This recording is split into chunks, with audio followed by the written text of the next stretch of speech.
Você sabia que o olho pode ser acometido por doenças reumáticas? Eu sou Guilherme Macedo, médico oftalmologista especialista em uveites e retina clínica.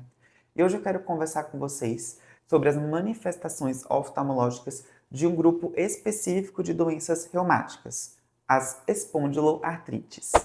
Que grupo de doenças é esse? Pessoal, as espondiloartrites incluem alguns diagnósticos. Nós vamos ter uma divisão. Temos as espondiloartrites de predomínio axial e as espondiloartrites de predomínio periférico. Quando a gente fala de espondiloartrite de predomínio axial, a gente vai observar o raio-x, a radiografia de bacia, de coluna. Quando o paciente tem manifestação no raio-x, a gente fala que ele tem espondilite anquilosante.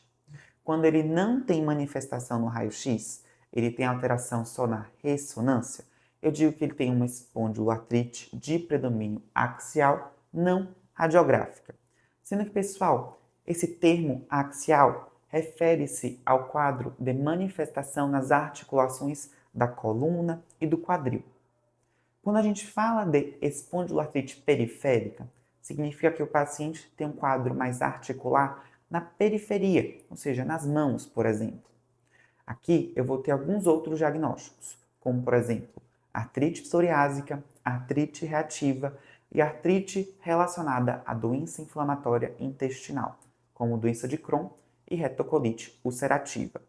Mas, pessoal, é claro que existe uma grande interseção entre esses diagnósticos. Não é porque um paciente tem um diagnóstico aqui do predomínio axial que ele não vai ter manifestação periférica. Ele pode ter sim. E não é porque um paciente tem aqui um diagnóstico do grupo das manifestações periféricas que ele não vai ter uma alteração de coluna. Ele pode ter sim. Então, na verdade, esse grupo ele pode ser bem heterogêneo, o diagnóstico pode ser bem difícil. Existe um exame de sangue chamado HLA-B27. Esse exame é um marcador genético.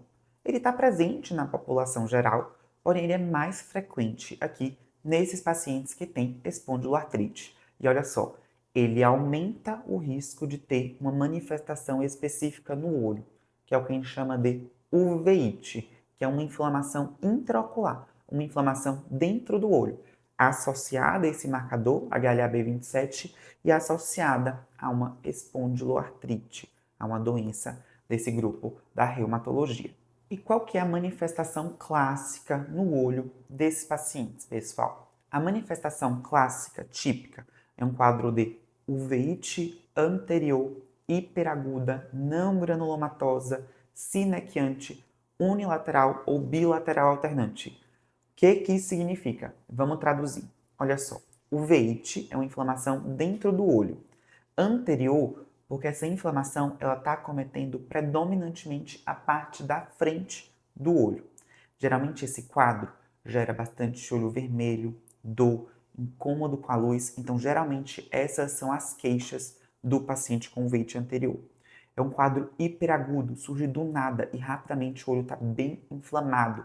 Pode inclusive ter hipópio, que é o acúmulo de um material que parece pus dentro do olho. É uma manifestação que a gente fala que é não granulomatosa. Isso se refere mais ao que a gente encontra no exame físico do paciente. A gente não vê sinais de inflamação granulomatosa. Além disso, o paciente pode ter sinéquias posteriores, que são aderências da íris, da parte colorida do olho, na face anterior do cristalino. É como se fossem cicatrizes da inflamação.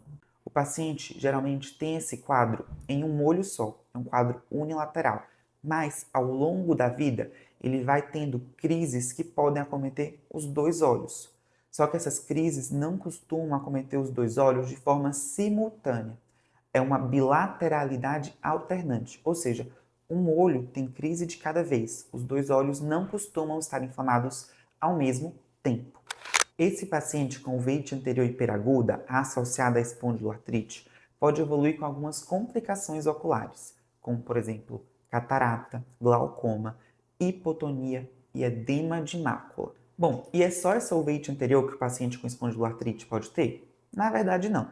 Quando a gente fala de espondiloartrite axial, espondilite anquilosante, geralmente o que o paciente tem é esse quadro de uveíte anterior hiperaguda. E olha só, essa manifestação é a manifestação extraarticular mais comum do paciente com espondilite anquilosante.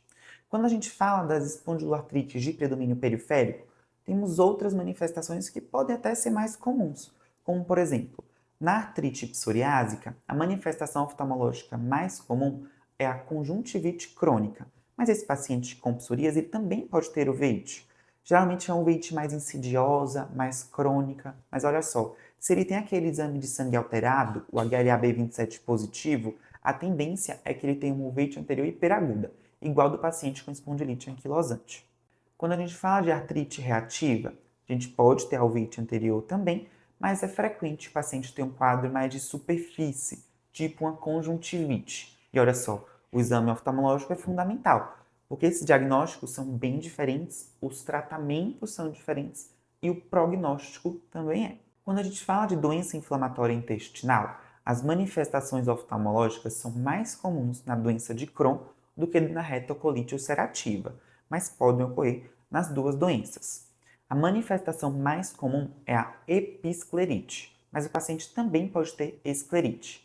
A uveíte é algo que também pode acontecer, principalmente se o paciente tem um marcador HLA-B27 positivo.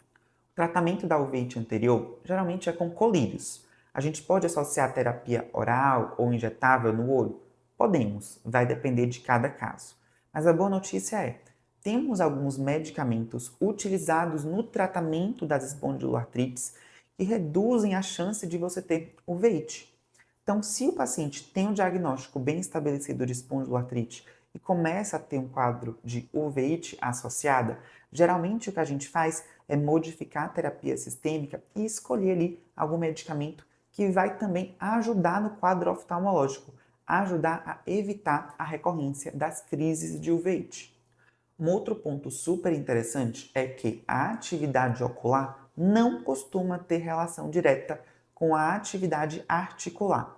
Ou seja, às vezes o paciente está com bastante dor articular, dor na coluna e o olho está super bem, ou o paciente pode ter o olho super inflamado e a parte articular, a parte reumatológica está super bem. Uma coisa não tem relação direta com a outra. Bom, se você gostou desse conteúdo, dá um like aqui no vídeo, me segue aqui no YouTube e nas outras redes sociais.